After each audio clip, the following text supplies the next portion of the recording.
sa mga taga-Pantalan Luma. Good morning, good morning, good morning! Welcome to the stage of Nixon TV, the official stage of people who wanna know and the places we want to go. Narito na naman po tayo ngayon sa masaganang barangay ng Pantalan Luma para po sa pagse-celebrate ng kapistahan ng San Rafael. Sa kauna-unahang pagkakataon, ang mga taga-Pantalenyo ay magdaraos ng kapistahan ng San Rafael. Nakahanda na ang lahat para sa pagpapasinaya ng kapistahan ni San Rafael o Rafael Arcangel, ang patron ng mga biyahero, mga nurses, mga doktor at mga bulag. Ito ang kauna-unahang pagkakataon na magdaraos ng kapistahan ng isang santo ang mga taga-Pantalan, at ito ang ikalawang pista na gaganapin sa isang taon matapos ang Santa Rosa nitong Mayo. Bukod pa siyempre sa kapistahan ni Birheng Maria sa buwan naman ng Oktubre. Bagamat hindi pa batid ng ilang mga mamamayan na may magaganap na kapistahan, marami pa rin mga taga-Pantalan Luma ang nagpahayag ng kanilang layuning makisayaw o makiisa sa kapistahan. Ang misa ay ipagdiriwang ni Reverend Father Antonio M. Quintos Jr., ang Parish Priest ng Orani. Humingi ng paumanhin ng Nixon TV sapagkat hindi natin na ipalabas ang ating interview o panayam kay Father Quintos dahil nasira ang footages ng ating pakikipanayam sa kanya. Gayunpaman ay ipinahatid ng ating butiing pari ang kanyang pakikisa, pagbati at panalangin at pati ang panawagan ng pagtigtingin ang pananampalataya sa buong may kapal sa mga taga-Pantalan. Matapos ang misa ay maraming mga mamamayan ang nagpakuha ng larawan kay Father bago lumabas ng kapilya upang sumama sa pasayaw para kay Rafael Arcangel. Samahan niyo kami at ibibida namin sa inyo ang mga pangyayari sa nakaraang kapistahan.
ngayon po kasama natin si Cap Nono Santos. Ayan, siya po isa sa mga punong abala ng kapistahan ngayon ng San Rafael. Ito po ang kauna-unang pagkakataon ng Pantalan Luma ay magdaraos ng isang kapistahan ng Santo. Good morning, Cap!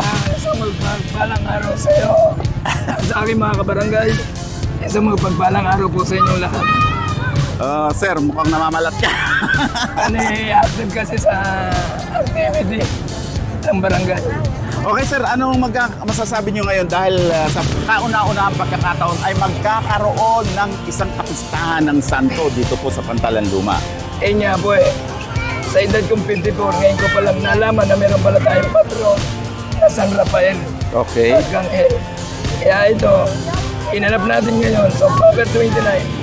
Nasa taon-taon na natin gaganapin. Happy Fiesta Pantalan Luma!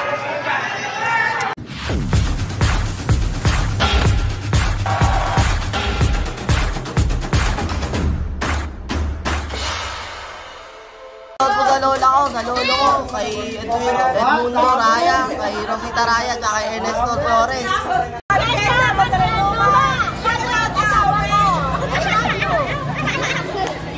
Okay, kasama naman po natin si Konsehal Pex, ang isa of course namumuno o namamahala dito po sa kapistahan, kauna-unahang kapistahan ng San Rafael dito sa Pantalan Luma. Good morning, sir! Good morning. O sir, ano masasabi nyo ngayon at mayroon na tayong patron na isa-celebrate taon-taon? Opo, talaga masaya at siyempre lahat ng pagod namin nawala. Sakripisyo, nabawi. Siyempre, taon-taon magkakaroon na po tayo ng ganito. Kapistahan ng mahal na patron. Gano'n nyo po pinaghandaan itong inyong kapistahan? Ang preparation sir, kumbaga, siyempre, ganito talaga, pagtitis, pagtitaga. Ito, nakuha naman natin yung tagumpay. Okay. Ako sir, maraming salamat. Maingay na at marami nang nagsasayawan. Sige po, good luck po sa inyo sir.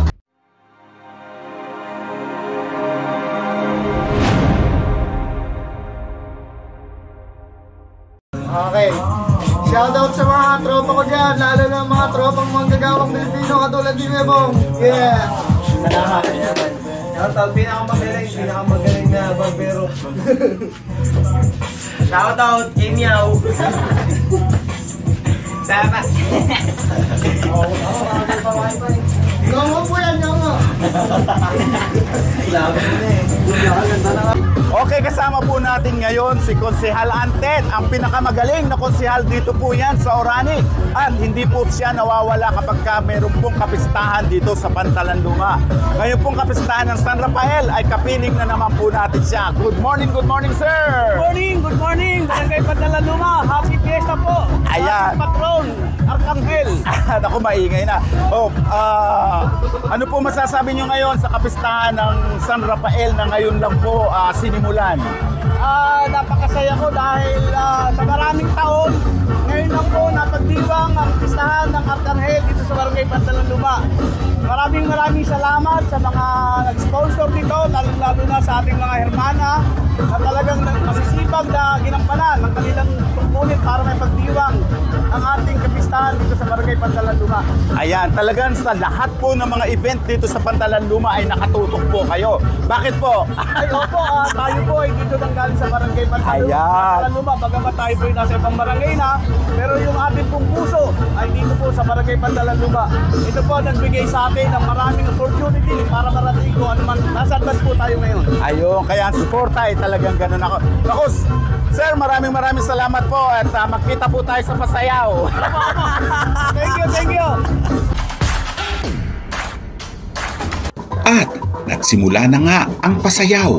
Hindi katulad noong nakaraang kapistahan ng krus nitong Mayo. Hindi masyadong pinutakti ang pasayaw. Subalit naging masaya naman ito dahil sa layunin ng ilang mga mamamayan na makaambag sa ikasasaya ng pagdiriwang. Ayon sa mga organizers, inaasahan na nila ang ganitong senaryo at sinabi nga sa mga susunod na taon ay mas marami, mas makulay, mas masaya at mas maingay ang kapistahan ng San Rafael Arcangel. Gayunpaman ay nagtagumpay ang mga organizers nito na maipabatid sa buong mamamayan ang kahalagahan ng pagdiriwang ng kapistahan ni San Rafael. At ito nga ay naging simbolo rin ng pagkakaisa ng bawat isa tungo sa mapayapang pamayanan na sagana.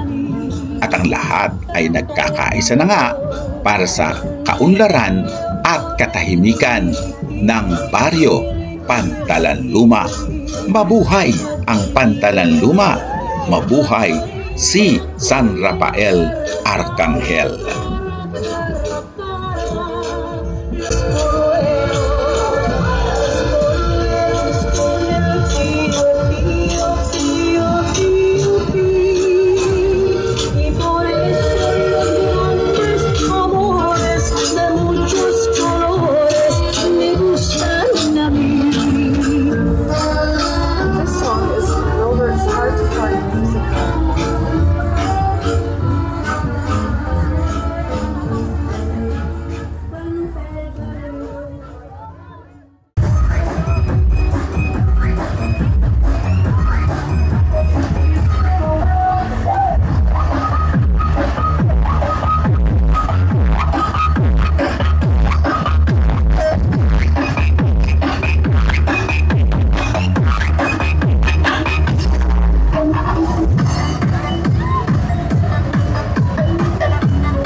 Pasayaw ay isang malaking tradisyon na sa Pantalanluma.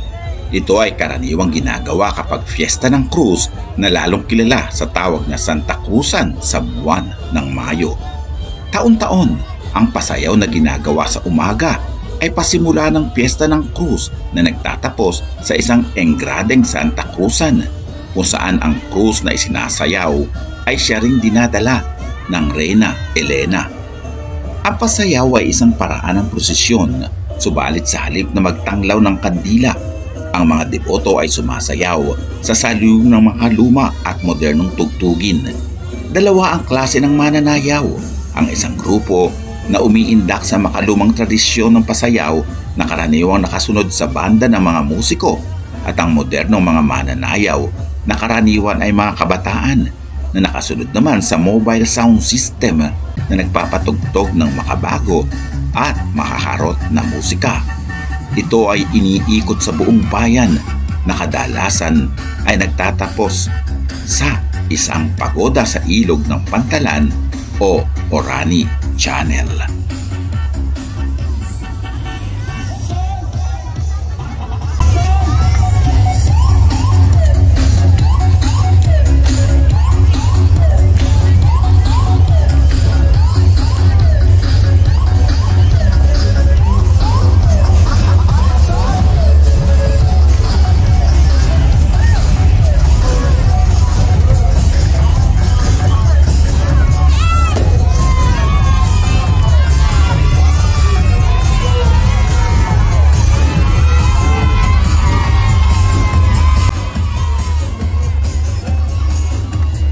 Kanya-kanyang kembot, kanya-kanyang indak, kanya-kanyang interpretasyon ng musika.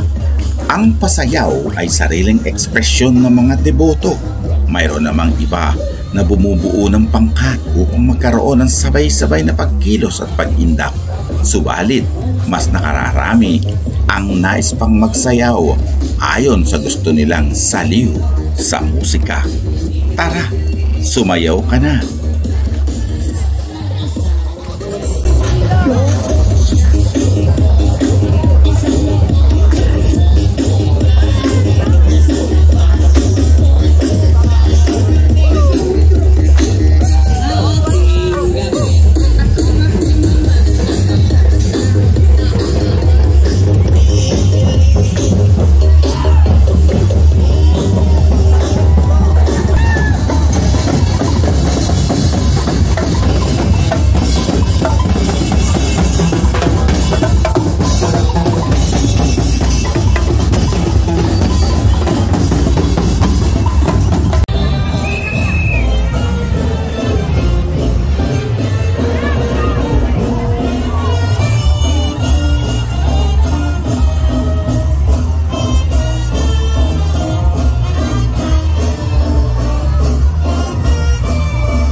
po ay kasama natin si Ginang Destasig, ang Paris Coordinator dito po sa Pantalan Luma. At syempre, isa rin po sa mga namamahala para po dito sa matagumpay na pagdaraos ng kapistahan ng San Rafael. Ito po ang kauna-unaan. Good morning, ma'am! Good morning! Okay, ma'am, ano po ang masasabi nyo ngayon at least na idaos na po ang kapistahan ng San Rafael? Kauna-unahan. Opo nga. Nakakatuwa nga po dahil nagkaroon na tayo, nakilala na ang patron ng Pantalan Luma. Matagal na po siya dito nakalagak sa chapel natin o bisita kung tawagin natin. Pero wala tayong sapat na kaalaman kung siya ba ang ating patron. Hanggang sa nagkausap po kami nila Kapitan at Nagawin na ito. oo, nagawin niya ako official na pinagpaalam namin kay Father Tony Quintos.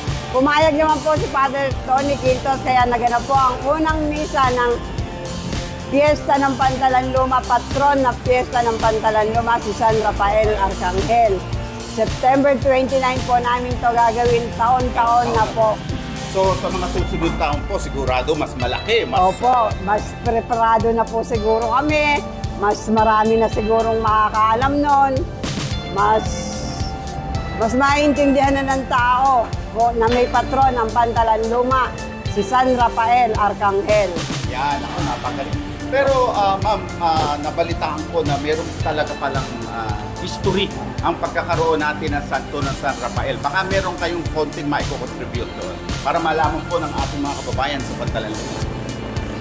Sa napagtanungan ko po kay Ma'am Tessie Santos, Ma'am Tessie Bongko Santos, nabanggit niya po, si San Rafael po ay napanalunan sa isang paligsahan ng pagandahan ng banderitas sa bayan ng Orani.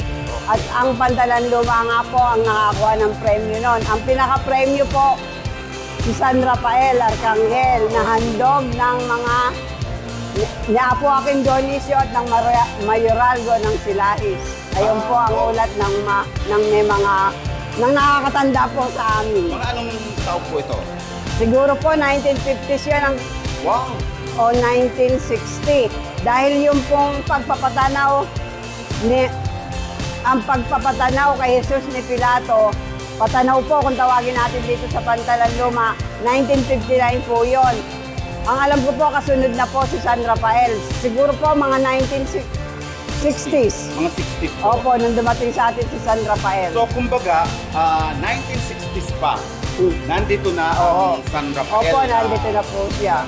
Pero hindi natin ipinagdiriwang. Hindi kanya. po, opo. So may kung 1960 po yun, mga 64 years, na mga gano'n na po siya na nandito. So 64 At ito po ang kauna-unang pagkakataon na inilabas. At syempre ipinagdiwang ang kanyang kapistahan. Opo. Ayan, anak ko, mainam po ito, maganda po ito para po sa ating mga taga-Pantalan Luma. Opo. Lalong-lalo ng kasaysayan ng pagtungo dito ng San Rafael o ang santo ng San Rafael. Kaya dapat talaga sigurong tawagin na ito na ang ating santo na ipagdiriwang taon. Opo. Oh ma'am, baka may gusto ko po kayong pasalamatan, lalong-lalo na sa mga kasama niyong namahala para mapaayos po ito simbahan. Para po Opo, nagpapasalamat po kami sa Hermana.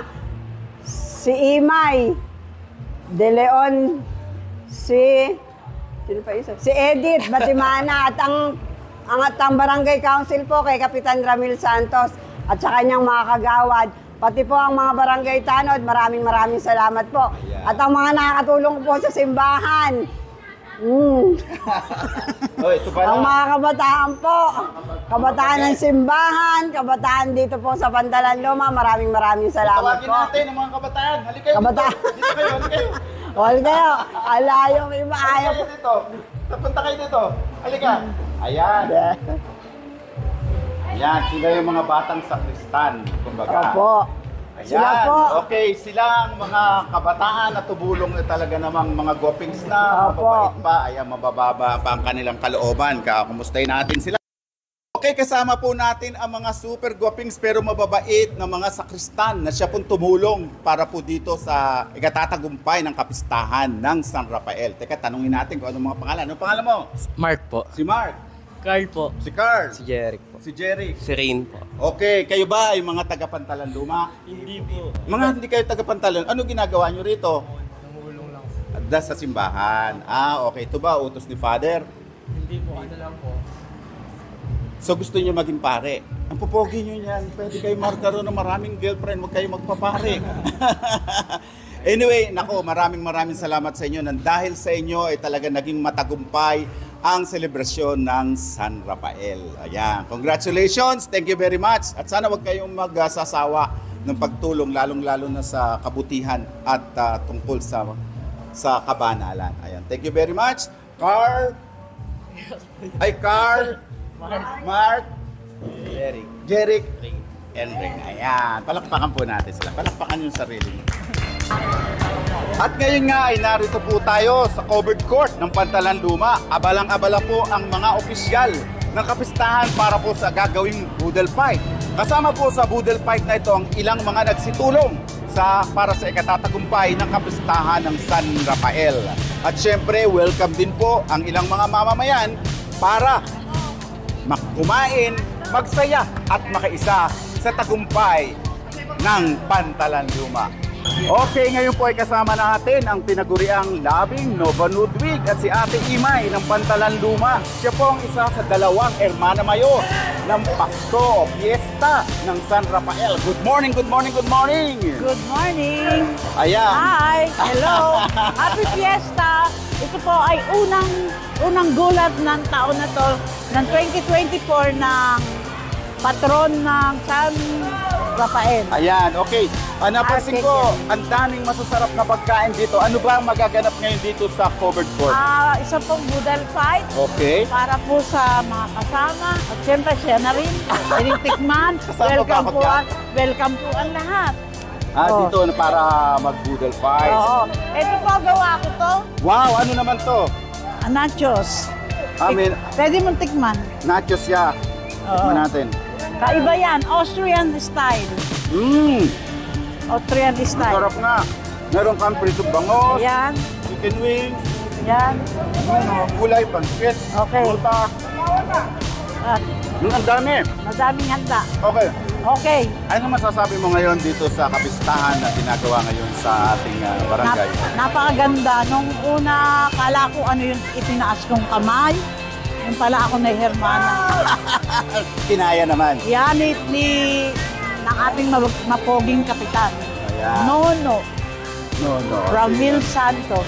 Ayun, Yan. siya talaga namamahala dito Okay, sa... siya namamahal. Siya po. Ako naman. So ito po ay tuloy-tuloy na. Oo, tuloy-tuloy na to. So next year meron po tayo. Meron ulit. Paano yung uuwi ka from Austria? Ewan ko nga eh. Susunod dito si Nakulo. Ate Edith, shout out! Ate Edith, shout out! Alam mo na, sa Sinakulo. O kasama ka rin doon. Kasama siya. Gaganap ka ron. Oo, gaganap. Si Ate Edith, tutulong. Tutulong. Wow, ang galing. Okay, Okay. katulad nga ng sinabi ni Ate Imay o ni Labing Nova Ludwig, nakilala siya doon siyempre sa kanyang social Imay. media. Ngayon po ay matagumpay na nairaos ang kapistahan ng San Rafael. At ito ay pasimula pa lamang po sapagkat taon-taon ang buong taga-Pantalan Luma ay magdaraos ng kakaibang kapistahan.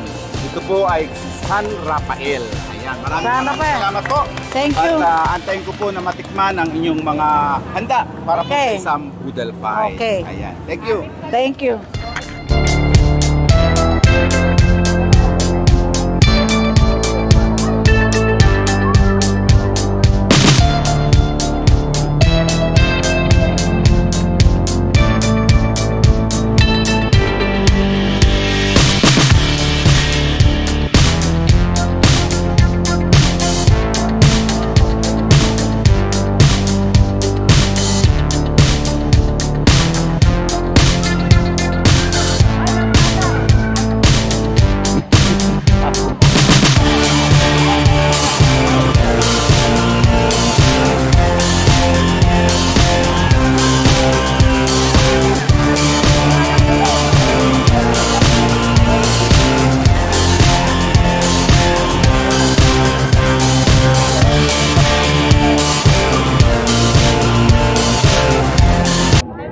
Bago ang boodle fight ay nagkaroon din ng one-day basketball league para naman sa mahihilig sa larong basketball kung saan Ang Pantalan Luma ay kabalitaan sa palaging nananalo sa mga Inter-Barangay League. Paumanhin, subalit nawala ang mga footages ng Nixon TV sa ginanap na palaro. At nang magtakip silim, ay nagsimula naman ang mga mamis sa pagpapamalas ng kanilang winning form sa pagsayaw ng Zumba bilang pakikisa siyempre sa kapistahan. Bagamat bumuhos ang sobrang lakas ng ulan, sila ay nagsidating upang ipagpatuloy ang pagbibigay kasiyahan sa kapwa nila Pantaleño. Natapos ang gabi at ang mga taga-Pantalan ay umuwi na dahil sa lakas ng ulan, subalit dala nila ang mga experience ng kapistahan kung saan nakita ang kanilang pakikiisa at pakikipagsaya para sa ikatatagumpay ng kapistahan ng Pantalan Luma. Magkita-kita ulit tayo sa susunod na taon. Tandaan ninyo, ang Nixon TV ang palagi ninyong kasama. Okay, syempre pagka po may kapistahan, may handaan. Kaya po ako ngayon ay magre-raid ng house to house para po matikman natin ang mga niluto ng mga tahanan dito po sa kapistahan ng San Rafael. Ay, uy, si Ate Rese. Narito po ako ngayon sa tahanan ng aking super bait na pinsan na si Ate Rese. Ate Rese, good morning! Good morning! Teka muna, Ate Rese, ano ba yung handa mo sa akin? Wow! Minudo! Wow, ang sarap! Mukhang, iyan, ano naman yan? Tapos na may pala. Oh my God, parehong favorite, may itlog na maalat. Wow, ang sarap! Ano naman to?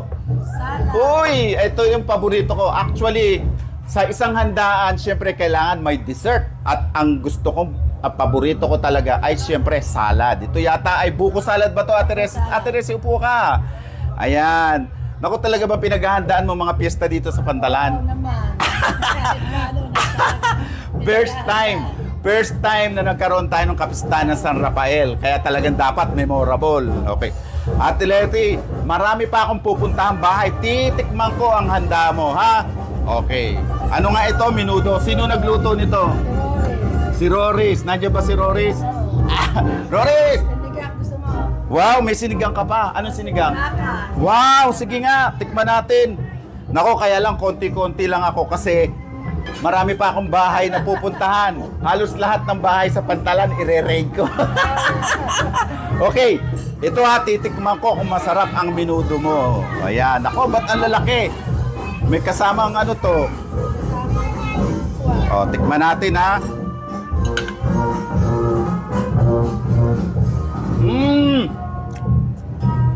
Sarap. Panalong-panalo, Ate Resi. Nasa si Roris may gawa. Si Roris ba?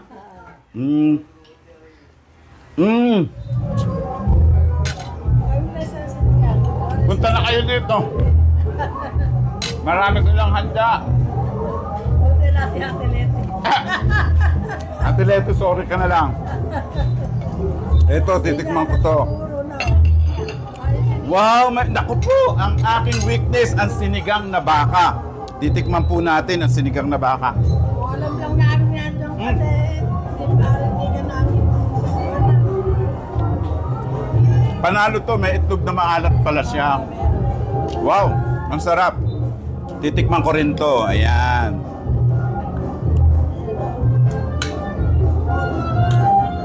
Sino-sino mga nasa bahay mo, Ate Resi? Yun lang yung puso ko, yung si Christian. Siya lang kasama namin dito sila magkasama. Magkasama na. Dalawa. Masarap to, ano tawag dito? Baka. Lambot, super lambot. Manatin. Lumambot pala eh. Super lambot. Oh, sino nagluto? Si Roris din. Roris. Mapaparami tayong pinito. Napuntaan mo kami. Siyempre, dinadalo ko yung mga kamag-anak, nire-raid ko yan. Pagka piyesta, pagkakataon ko makakain ng marami. Ngayon lang tayo nagpiyesa ng San Rafael. Konti lang kakainin ko kasi marami akong bahay na pupuntahan. Ayan. Ayan, ako, tama na. Marami pa akong pupuntahan.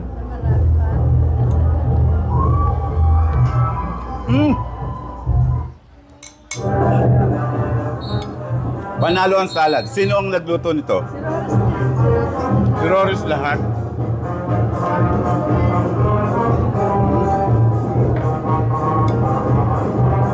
Masarap.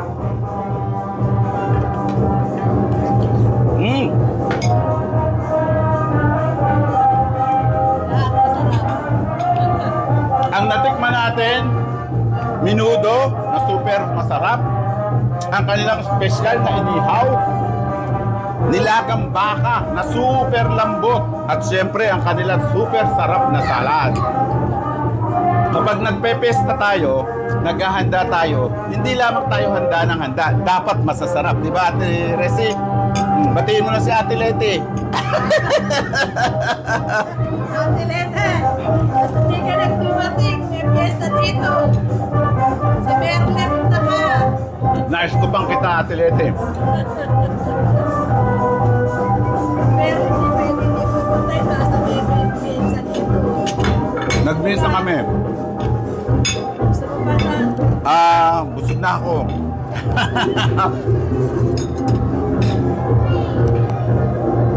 Okay. Sa lasa, sa dami ng handa, panalo sa akin ang unang house raid ko. Lilipat naman tayo ng bahay. Titikman naman natin kung anong meron sila.